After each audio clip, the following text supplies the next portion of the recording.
Vandeham Sri Guru Siyata Parakamaram Sri Gurun Vaishnavam Sta Sri Rupam Sagadatam Sahagana Raganatam Vitam Stam Sadevam Sadvaitam Savadutam Parijana Sahitam Krishna Chaitanya Devam Sri Radha Krishna Padan Sahagana Lalita Shri Vishakhan Vitam Sja Nama Om Vishnu Paraya Krishna Pastaya Bhutare Srimadi Bhakti Vedanta Swami Tinamane Namaste Saraswati Devi Gauravani Pacharine Nirvishesa Sanyuhari Paskata Desatani Sri Krishna Chaitanya Prabhu Nityananda Sri Advaita Gadadhar Srivasadi Gaur Bhaktavindam Narayanam Namaskritam Naram Jaivaranottamam Devim Sarasatim Vyasam Tato Jayodirat Nashta Prayasho Bhadresu Nityam Bhagavata Seva Bhagavati Uttamashoki Bhakti Bhavati Naistiki Krishna Sradama Bhagate Dhamagani Vyashara Karanastam Nishamesha Parana Kodanotitam Namo Vishnu Padaya Krishna Pasaya Bhutare Srimati Bhakti Vedanta Swami Taramane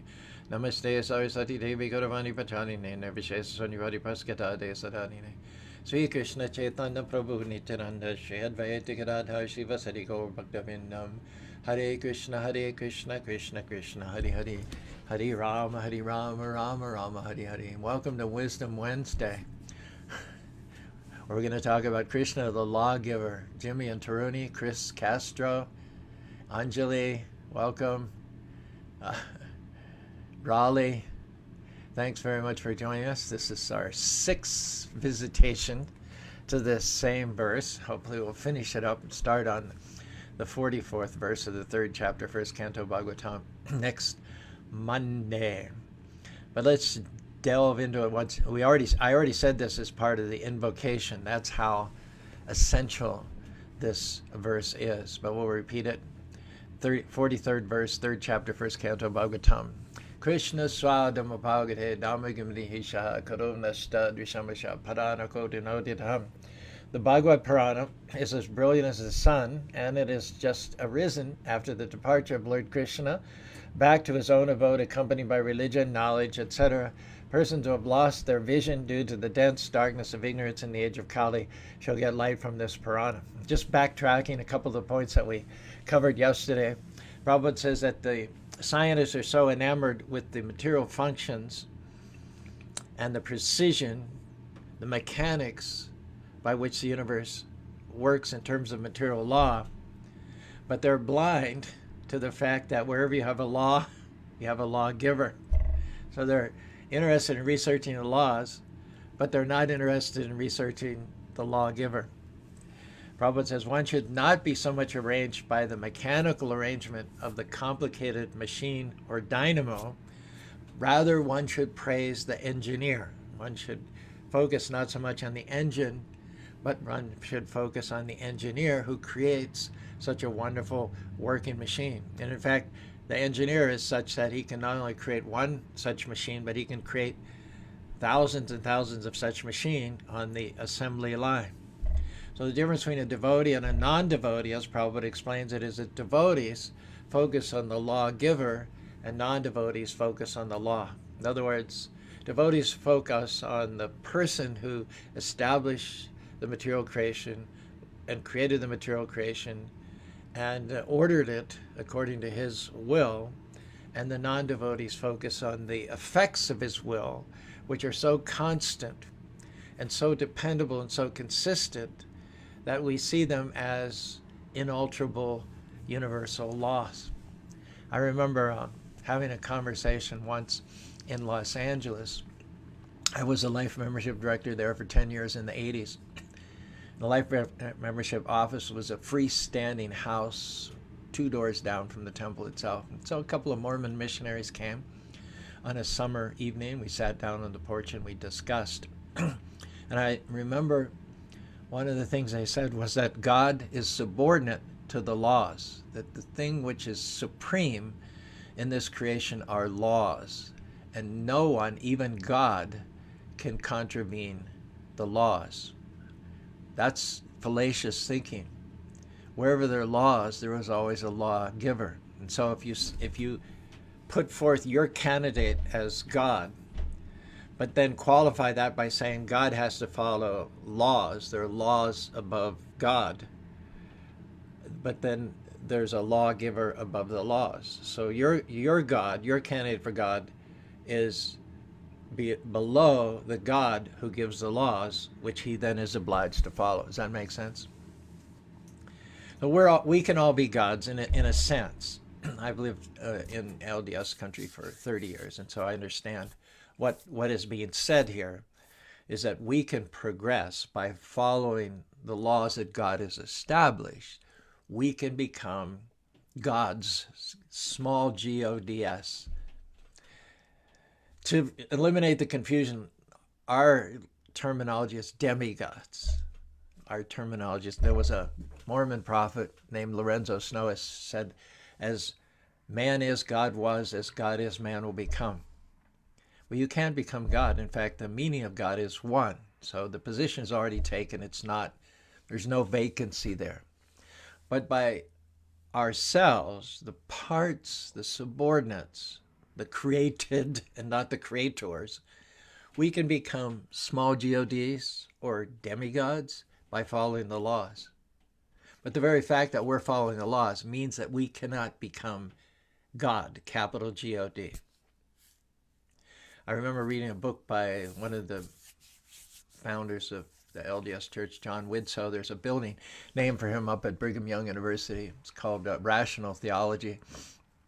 And he said very plainly, several points, key points in the book, that the subject matter which he was writing about, and which is mostly the preoccupation of LDS people, as I understand it, and again, I am no spokesman for LDS theology, but from what I understand, it addresses itself to ourselves, the parts, the subordinates, and how we can become more righteous, more pure by following the laws of God. But a higher calling than following the laws in order to get rewards, benefits. Just like in the state, you drive on the right side of the road, you stop when it says red, you go when it's green. You don't cheat, you don't lie, you don't steal, you don't rob a 7-Eleven with a pistol. So that allows you a lot of freedom. By following the laws, you have a lot of freedom. But ultimately, the laws were established by our founding fathers. The laws didn't just pop out of nowhere. They were established by our founding fathers based on a principle or a view they had of how they wanted the United States of America to be governed. So Prabhupada said the scientists would be better served by focusing on the engineer or the lawgiver rather than the engine or just the laws by which this material world is working.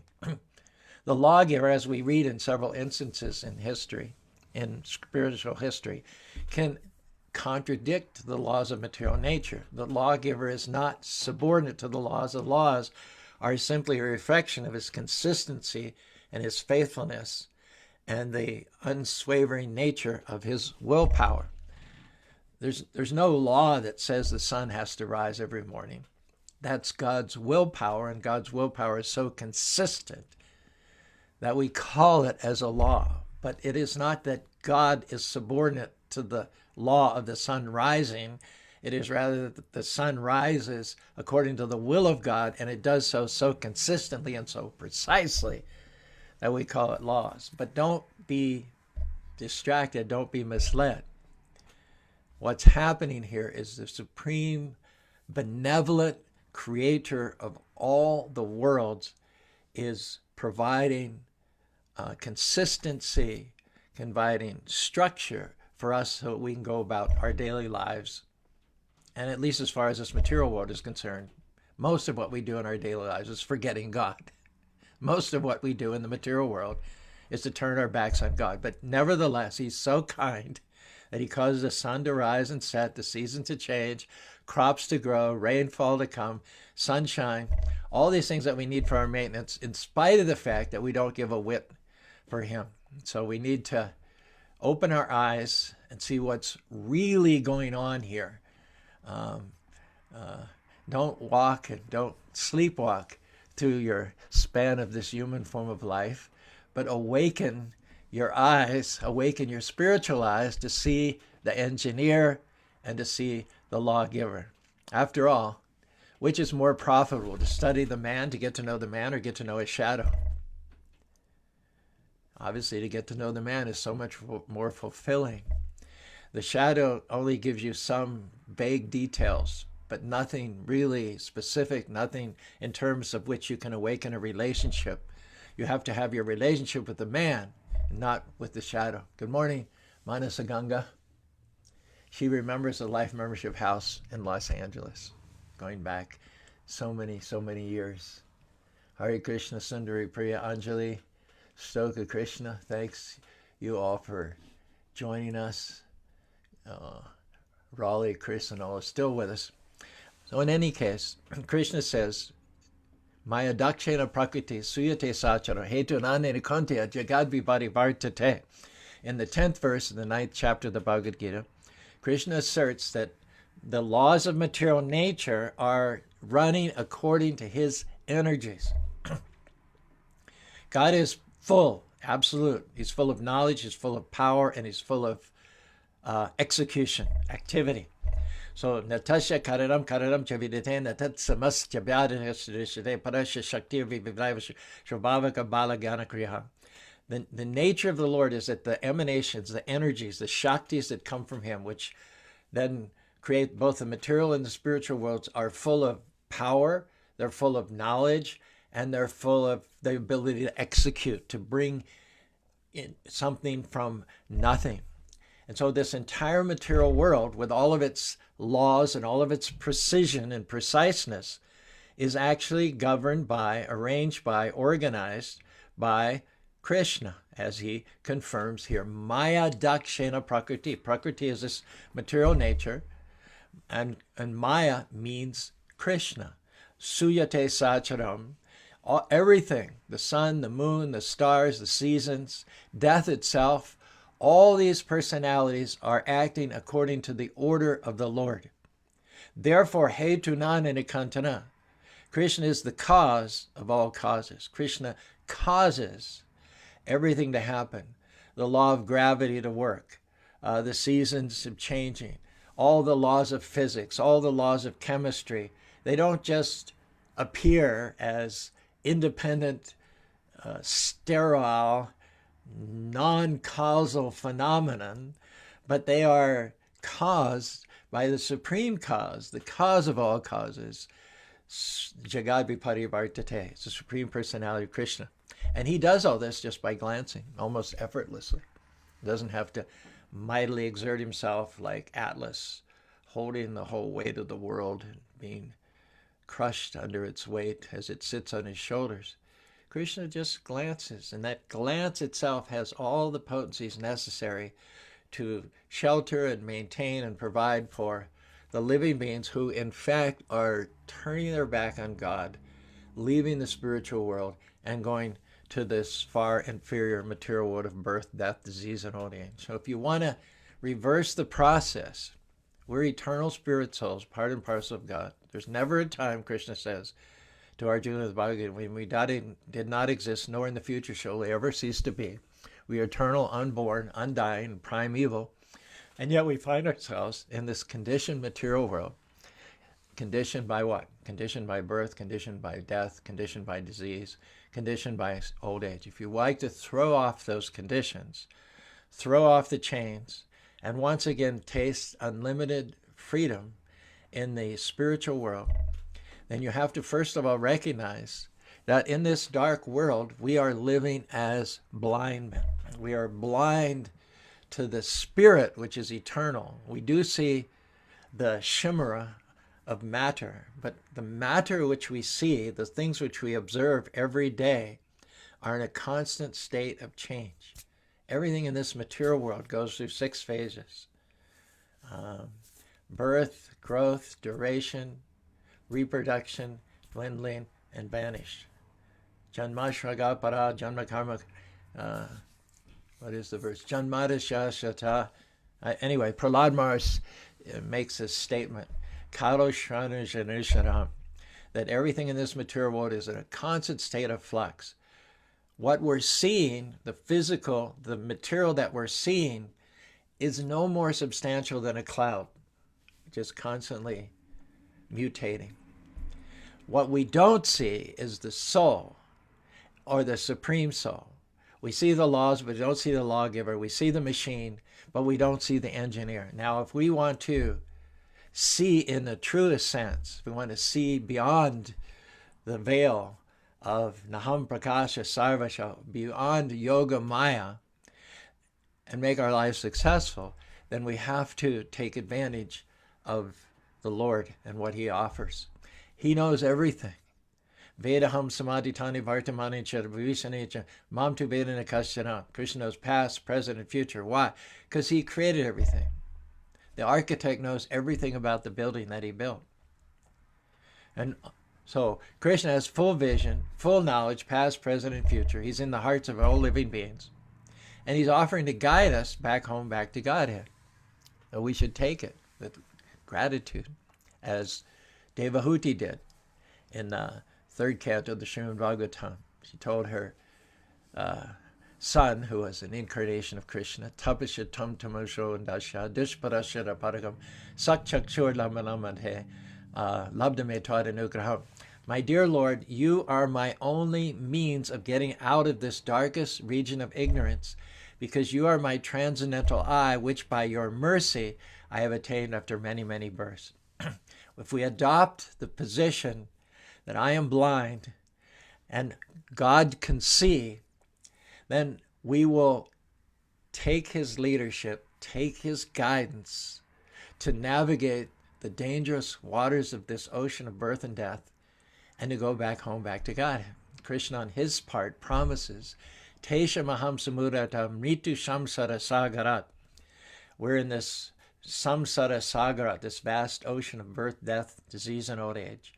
However, bhavami nacharat maya veshita chedisham. If we surrender to him, oftentimes in the kirtans and all, you see the devotees raising their arms and they're saying, Lord, we're just like if you're in the ocean and you see the helicopter, you start raising your arms. Hey, I'm over here. Drop me the inner tube. Drop me the lifeline. Pull me up out of this ocean. Otherwise, I'm doomed. I cannot extricate myself from the Pacific Ocean. I'm dependent wholly on your intervention. This is the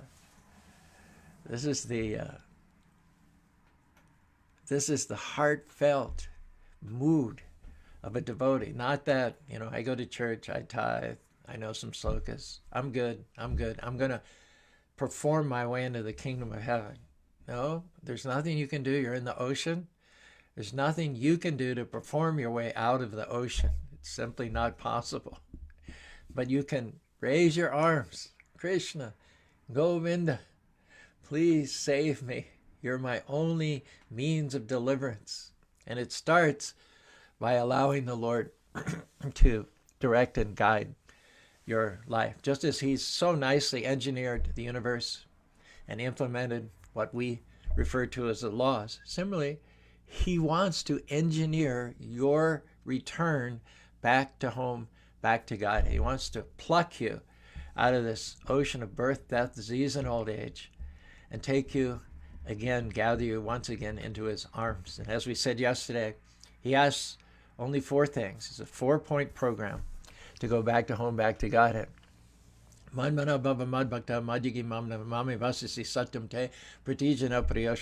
of me, become my devotee, worship me, and offer your obeisances to me. If you do those 4 things, none of which are very difficult, then the result will be Krishna guarantees, and remember, this is the person who caused the sun to rise and set, the seasons to change. The farmer's almanac predicts 50, 60 years beforehand exactly when sunrise is, when there's be sunset, where the constellations will be in the sky. This personality, this most faithful of all personalities, this all-powerful, all-cognizant personality, says that if you just think of him, become his devotee, worship him, and offer obeisances to him, he'll make sure that at the end of leaving this present body, you'll not take another material body and go back to home, back to Godhead. So you can take his words to the bank. And he appears before us through his bona fide representatives.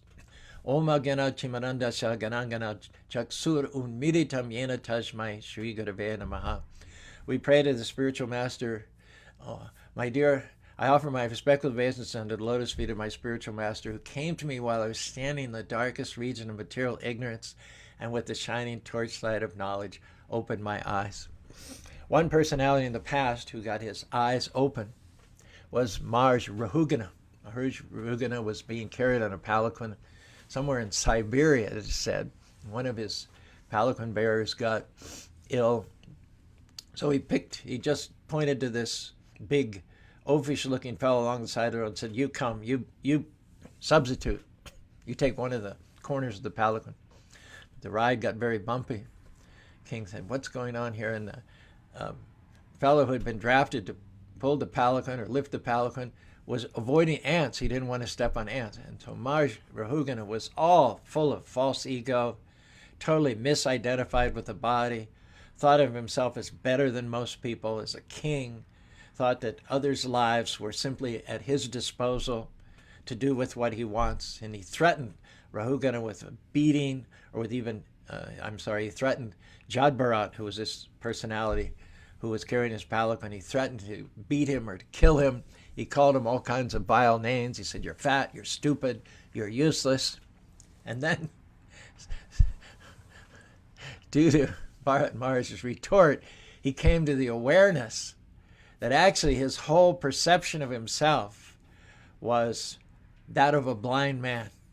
He had no idea of the commonality of all life. The fact that each and every one of us is an eternal spirit soul. And from that point of view, Vidya Vina Shampani Brahmane, Suni Chaiva Shupakesha Pandita Samadarshana. Samadarshana, one whose eyes are open, or who takes advantage of the opened eyes of a realized soul, such as Jad Bharat, comes to know that there's no difference between the Brahman, the dog eater, the dog, the elephant, because he sees everyone. Samadarshanaha, one who has opened eyes, one who is no longer blind, does not see in terms of gender, nationality, ethnicity, background. One who has open eyes, who is being guided by the Lord through his bona fide representative, sees all living beings as equal. And therefore, such a person is friendly, has no issue with any other living being, is in fact the well-wisher of all other living beings.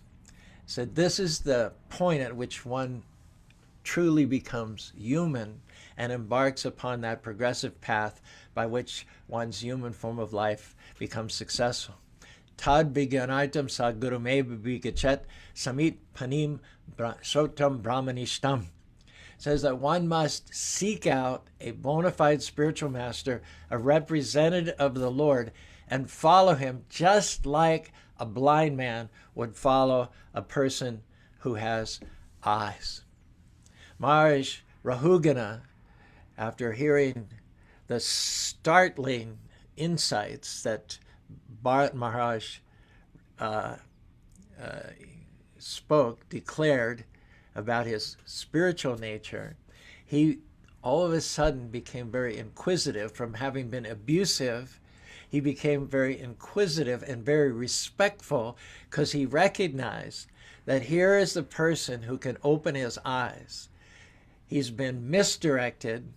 He's been distracted by false ego and by identification with the body. And here is someone who clearly does not identify with the body, is not laboring under the misimpression that he is the body, whose eyes are open. And so Maharaj Rahugana, from having abused him and threatened him, got down off of his palanquin and bowed in the dust at the feet of Jad Bharat. And this is required, according to the 11th canto of the Srimad Bhagavatam, 3rd chapter, 21st verse. Tajman Guru Prapadyata. Prapadyata means, yes, do what Rahugana did. Get down in the dust, put your head at the feet of a bona fide representative of the Lord. Why? Jignashu Shreya Uttama.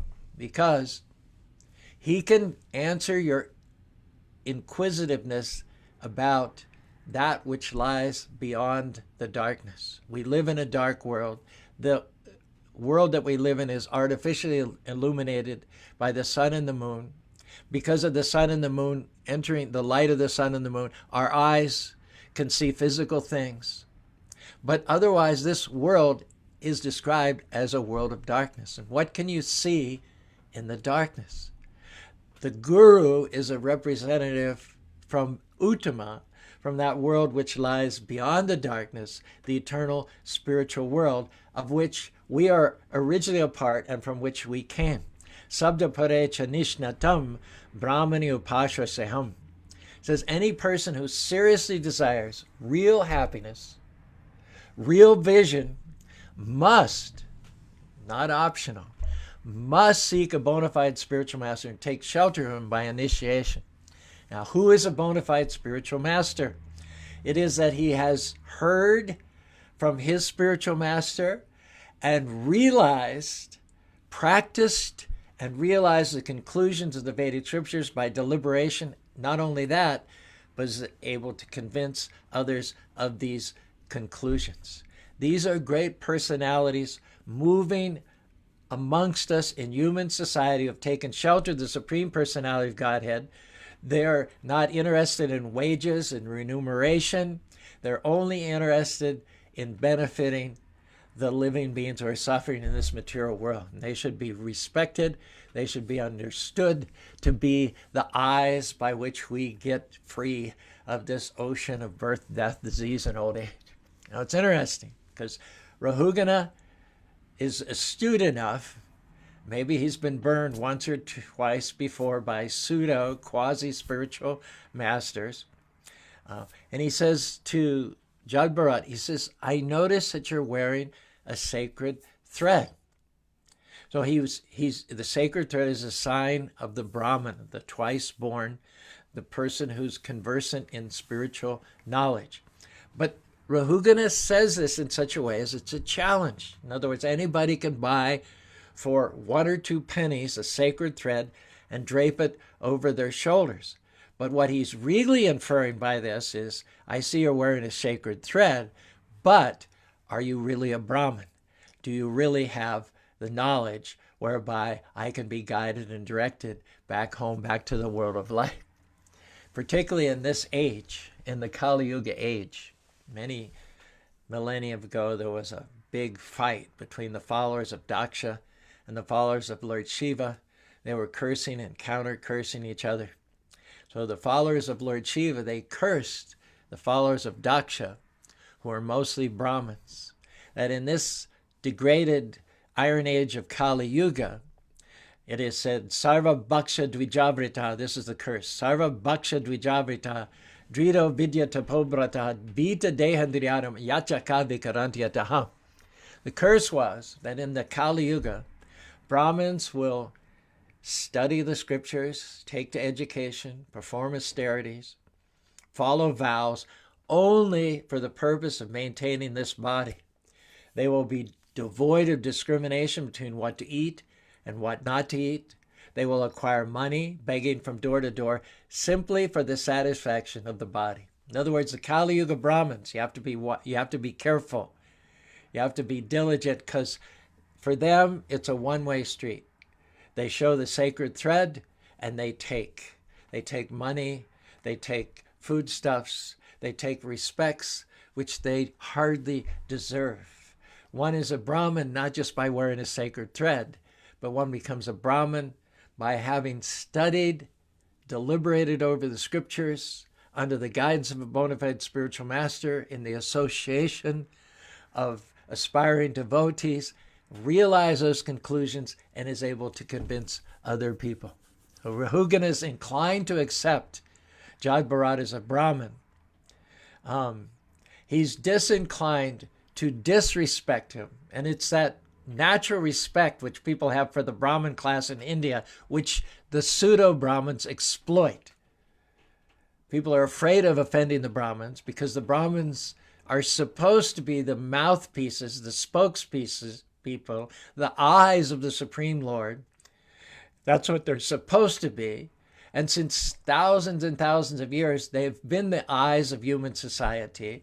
But in the current age, they're degraded, but still the respect, the latent respect, which is a holdover from ancient ages, is there in the hearts of people in India. And so taking advantage of that respect, however being disqualified, the Brahmins will browbeat people into giving them money and giving them special concessions in human society. So Maharaj Rahugana says that if you are a real Brahmin, and I just insulted you, I called you an oaf, I called you stupid, I threatened you with beating. So now I'm in a really precarious position because the Lord respects and protects his representatives more so than he personally. You can insult the Lord personally and he won't take it very seriously. But if you insult his eyes, his representatives in human society, who are our only means of going back to home, back to God, that is a very serious thing. How serious? Pradumna Narayan, this is the 17th verse, 10th chapter, 5th canto of the Srimad Bhagavatam. Rahugana says, Naham Vishanke Sararaj Vajam Natyakrasanam Nayamesha Dandat Nagni Arka Simanara Vita Patsak Chankre Basham Brahma Kulavamanat. Rahugana, by way of apologizing for his offenses, for not recognizing the spiritual stature of Jad Bharat, he says these words. He says, there are many dangerous situations in this material world, but there is none more dangerous than offending a qualified Brahmin. He says to Jad Bharat, my dear sir, I'm not afraid of the thunderbolt of King Indra. I'm not afraid of the serpentine piercing trident of Lord Shiva. I do not care about the punishment of Yamaraj, the superintendent of death, nor am I afraid of fire, scorching sun, moon, wind, nor the weapons of Kuvera. Yet I am afraid of offending a Brahmana. I am very, very much afraid of this, keeping in mind that he had spoken very harshly and threatened to beat Jad Bharat. But the roles have reversed, haven't they? Formerly, Rahugana was up on the palanquin, thinking that he was special, that he was a king. Jad Bharat was down on the ground. The king thought that he was nothing, a disposable and untouchable. But now the situation is totally reversed. Rahugana has wakened, his eyes have opened, and he's now down below Jad Bharat. He was above Jad Bharat, but when he wakened up, he got below Jad Bharat, touched his heads to his feet, and asked his forgiveness for any offenses that he might have committed. Shakshad Adi Dvaina Shamastra Shastri said that all the scriptures concur that the spiritual master, who is the best of the Brahmins, a Vaishnava, is considered to be as good as the Supreme Personality of Godhead. Namo Brahmanya Devaya Go Brahmani Hitaya Cha Jagaditaya Krishnaya Govindaya Namo Namaha. Krishna is the well-wisher of the cows and the Brahmins particularly. Why the Brahmins? Because Krishna wants us all to come back to home, back to Godhead. He wants us to get our spiritual sight back under the guidance of one of his bona fide representatives. He personally came 5,000 years ago as Lord Sri Krishna to speak the Bhagavad Gita to Arjuna and to light the way back to home, back to Godhead. And then having returned to his own abode, taking with him religion and knowledge, etc., he left the Srimad Bhagavatam, the Amala Purana, the brilliant Srimad Bhagavatam, as if leaving a sun behind so that we who are suffering in the darkness of this age of Kali can get light from this Purana. That light from the Purana comes through the intercession of the bona fide representatives of the Lord. Acharya Mambigana Navamanyate Praja Sargana Shmiti Tripadan. They roam the earth only for the purpose of enlightening the fallen conditioned souls, most of whom are blindly suffering in household life. Prahlad Maharaj said that if you opt out for family, wife, and children exclusively and give no concern to the broader picture of spirituality, spiritual life, spiritual emancipation, if you're simply living to promote this body and the byproducts of the body, you are anda tamam. You're a blind man. Not only you're a blind man, but you're a blind man who has fallen into a well in a deserted part of the jungle. You're not only blind, but because you're blind, because you don't see yourself as spiritual self, you got attached to a female, you produced kid, you produced land, you built a house, you started businesses, and now your whole life revolves around those temporary structures which are going to be destroyed in the due course of time. There's nothing wrong with a business, nothing wrong with a wife, nothing wrong with a family. But if you engage in family affairs to the exclusion of spiritual life, Prahlad Maharaj's conclusion is that you've fallen into a well in the middle of the jungle. And what is the fate of someone who's down in the bottom of a dark well in a deserted place of the jungle? You can call out all you want, help, help. There's no one around to care. And there's no one around to help you. So how many people are ensconced in family life who are living lives of quiet desperation? Rahugana has the opportunity to avoid that because his steps have now crossed the steps of a representative of the Lord. Therefore, he makes this declaration in the 20th verse, 10th chapter, the 5th canto of the Srimad Bhagavatam. Savai bhavan loka nirikshanartam avyakta lingo vicharati api shvit yogeshwaranam gatim andabhutam. Anda means blind. My intelligence is blind. Katam vichakshita. Now I have met just such a suitable personality in the form of Bharat Maharaj, who by his speaking will give me new vision, new light. Andabhuti means those who are illusioned and have become blind to spiritual knowledge. Then he uses the word griha anubandhana. Griha means household or life, and bandhava means tied up. It means captured by attachment to family life or worldly life. He says, I am, as a king, kings could have multiple wives in those days and many children. I am very attached to family life and worldly activities, and I'm blind to spiritual knowledge. Nonetheless, I am now present before you and seeking enlightenment from you.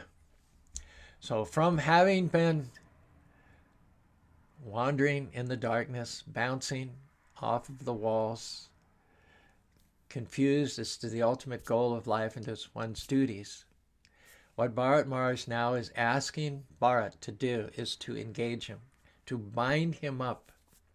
Just like if you're blind and if you're in the jungle and somebody comes to you who can see and offers to lead you out, you need to accept that person without any conditions. You can't say, well, I'll follow you 90% of the time, or I'll listen to what you say 58% of the time. If you're blind, you can't even take one step because every step is full of danger. There are snakes, there are scorpions, there's all kinds of pits that you could fall into, rivers with crocodiles. If you're a blind man in the jungle, you cannot safely take even one step. Samsritaye para palava param mat panyam panya bhavamburiya vatsa param. The nature of this material world is that every step is rife with danger. If you're a blind man in the jungle, there's only one intelligent step to take. And that means if you have the opportunity to follow the guidance of someone who can see, not only can they see, but they know the pathways. They know the jungle. They know its in and outs. They know where to go and where not to go, what to avoid and what not to avoid. So you need to just follow them unconditionally. Just allow yourself to be bound by their instructions. That's the formula for getting back to home, back to Godhead. There's a story later on in the 5th canto here, or actually it was earlier on. Priyavrata was a son of Shayambhuva Manu, And Manu wanted him to take over the rulership of the world, get married, and have a family. However, Priyavata was a great devotee of Lord Krishna. He just liked to sit in a solitary place and chant Hare Krishna, Krishna Krishna, Hare Hare, Hare Ram, Ram Ram, Hare Hare. He liked to associate with devotees and discuss the Srimad Bhagavatam, eat prasadam, go to big kirtan festivals. The last thing in the world he wanted to do was get entangled in a wife, kids, kingdom, family, constituency. The last thing he wanted to do was to be a worldly man. So when his father, Shayamvuva Manu, asked him to take up householder life, he said, "Dad, that's a pit. That's a dark pit. It's a dark well in the middle of the jungle. I want to avoid that if I can." So Manu is he's like Adam. He's our version of Adam. So he's very bent upon propagating. He's very bent. This is the beginning of creation. So he needs to populate the world, according to the instructions of his father, Brahma. And here, Priyavata is balking. He says, "I don't want to get married. I don't want to have children." And so Manu has to find some way of convincing him that he can get married, have children, and execute Krishna consciousness at the same time. So Manu invokes Lord Brahma. And Lord Brahma says, there's nothing wrong with householder life. There's nothing wrong with business, influence, enterprises, as long as you do it under the guidance of a bona fide spiritual master. Because a spiritual master, he sees. He knows what to do and what not to do. He knows where to go and what not to go. So he can guide you through family life. He can guide you through influence. He can guide you through politics, whatever it may be, so that the other end, having done your duties and satisfy the Lord by following the path that he's chalked out and being true to the talents and abilities that he's given you, at the other end, by the virtue of karma yoga, working not for yourself, not for your family, but working for the Lord, putting everything on the altar for the Lord under the guidance of an expert navigator, you can make your life successful and go back home, back to God. So Lord Brahma came down, and he's also vitally interested in propagating the universe. So in the 14th verse, the first chapter, again, we're in the 5th canto here, pretty much all morning.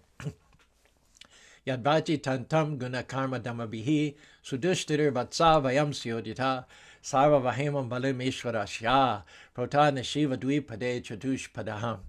My dear boy, Brahma says to Priyavata, all of us are bound by the Vedic injunctions to the divisions of varnashramam according to our qualities and work. In other words, there are statuses of life according to our talents and abilities. There's intellectuals, there's warriors, kings, mercantile men, and laborers. And each different status of life or division of labor or caste, if you will, is bound by rules and regulations, how to work, how to propagate, how to live, how to recreate, how to eat, how to sleep. There are rules and regulations for each status of life. But again, as we pointed out, the purpose is not to be a rule follower. The purpose is not to be a goody two-shoes. The rules are given by the rule maker, and Krishna created us as Brahmins, kings, mercantile people, and laborers from the very, very beginning of creation, yata pravitir bhutanam yena sarvam. And it's not by shirking the talents and abilities that God embedded within us, but it's by embracing them, rather using them for glorifying the Lord. And so Brahma tells Priyavata, don't worry about entering into household life. We will guide you through it. My dear boy, all of us are bound by the Vedic injunctions to the divisions of work according to our qualities and talents. These divisions are difficult to avoid because they're scientifically arranged.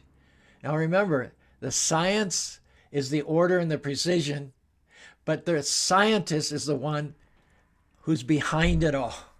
So we follow the rules and regulations to please the rule maker, the regulator, the engineer, our supreme creator and well-wishing friend. Going on here, Brahma says, we must therefore carry out our duties like bulls obliged to move according to the direction of a driver pulling on ropes knotted to their noses. There's a similar statement by Ritrasura. He says, Loka Shapala Yashme Shashanti Dvijiva Sichibada Sakala Ekaram. Everybody has to follow their own nature. He says, even the local Pauls, the denizens of the planets, perform their duties just like birds that are caught into a net. The point is, surrender. Surrender to the all-loving, all-powerful Father who knows past, present, and future, who sends to us Brahmana Brahmite Kono Bhagavana Jiva Guru Krishna Pashadepi. When that inquisitiveness, when that sense of inquiry arises in a human being, why am I here? Why am I suffering? What's the purpose of life? When one declares oneself ready to have an awakening, to have an initiation, to have an eye-opening, when one asks about God and seeks out God, then God responds by sending a bona fide spiritual master. And for those who are surrendered to the lotus feet of their spiritual guides, they do not aspire for material happiness, nor do they regret distress. They are simply satisfied to be fixed as a dust at the lotus feet of the Lord. Again, 17th verse, 5th chapter, 5th canto of the Srimad Bhagavatam.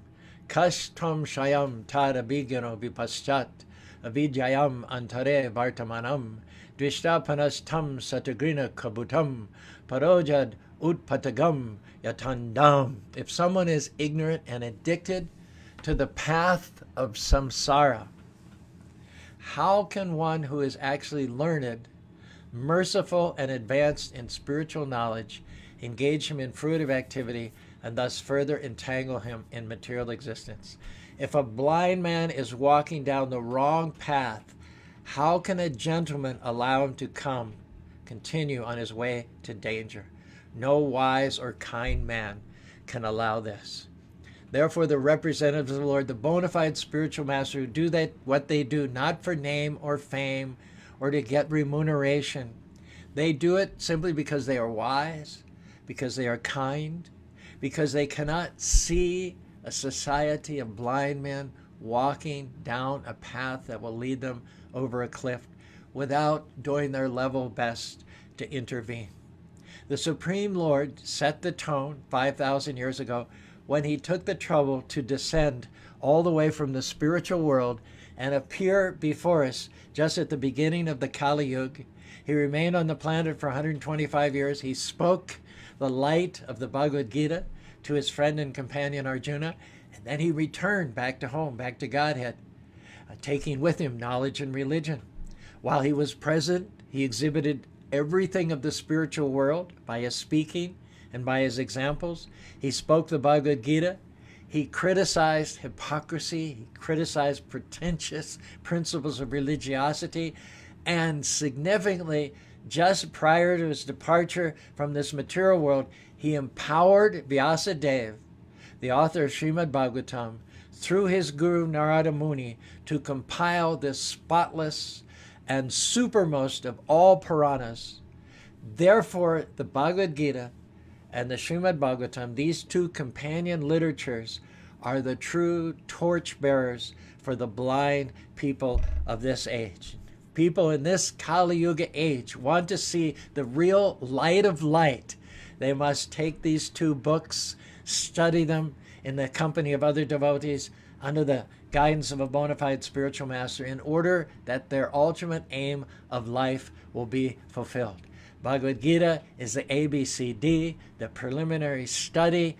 The Bhagavatam is the graduate course, the summum bonum of life. The Bhagavatam is the Supreme Personality of Godhead personified. One who can see the Srimad Bhagavatam can also see the Supreme Personality of Godhead, the ultimate lawgiver, the ultimate engineer, the ultimate creator, the ultimate shelter and benefactor of all living beings, face to face, because the Srimad Bhagavatam and the Supreme Lord are themselves non-different. They are identical. Om Tat Sat. That concludes our series of 3 discussions this week, starting with Motivational Monday, going through Transcendental Tuesday, to Wisdom Wednesday. I went a little longer today because I wanted to make sure we covered all the points so we can finally wave goodbye to this verse with regret, with nostalgia, move on to the next verse, hoping that the lessons that this verse has to teach us found a place in our hearts. As always, thanks Pradyumna Narayan. You see him in the comment section as Prashant Saraswat, but he got his initiation last week from Gopal Krishna Maharaj. So wherever you see Prashant Saraswat, you can read Pradyumna Narayan as one who is duly initiated by a bona fide spiritual master and now has his guide back to home, back to God. Those who clicked like, and really I encourage you, as long as you're listening, and if you're listening for more than 5 minutes, it means that there was something there that caught your attention. There was something there that you thought might be of benefit. And so why be miserly? Why not just click the like button? Doesn't cost you anything. It's a way of reciprocation. In fact, our whole Vedic culture is based on the principle of dakshina. You get some teaching, you get some enlightenment, you get enriched in some way, and then you give back. And only when you give back does that teaching, does that fruit become manifest in you. It's not part of our Vedic tradition just to take and take and take and take, because then you'll be thwarted in terms of those gifts bearing fruit within your heart. So it's always give and take. There has to be gratitude and reciprocation involved in the equation in order to get the full benefit. So we're not asking much, but if you lingered for a few seconds being attracted, then just go ahead and hit the like button by way of self-interest so that all these truths may bear fruit. So those who did so, of course, Prashant, Stoka Krishna, Vaibhavi, Rakesh, Jimmy and Taruni, Justin, Manasaganga, Ramananda Roy, Jayashri, Radha Devi Dasi, Radhesham, Sundari Priya, Chris Castro, Raleigh Waller, Prapanat Gopal, again Rupa Manjari, and Jean Eskelson. Thank you all for being with us. Hope you enjoyed it. Hope you benefited from it. I know that for me to be able to share these truths is so important because no one is listening to the message more intently than I am. So I'm sharing with you, hoping it will enrich you, but then I'm also selfishly motivated too to take my life to the next level on the wings of the sound vibration of Srila Prabhupada as he's bringing us the light of the Bhagavad Gita and the Srimad Bhagavatam. Have a great rest of your week and weekend. Chant Hare Krishna, Krishna Krishna, Hare Hare, Hare Ram, Ram Ram, Hare Hare. And once you've finished chanting Hare Krishna, Krishna Krishna, Hare Hare, Hare Ram, Ram Ram, Hare Hare, then chant once again Hare Krishna, Krishna Krishna, Hare Hare, Hare Ram, Ram Ram, Hare Hare.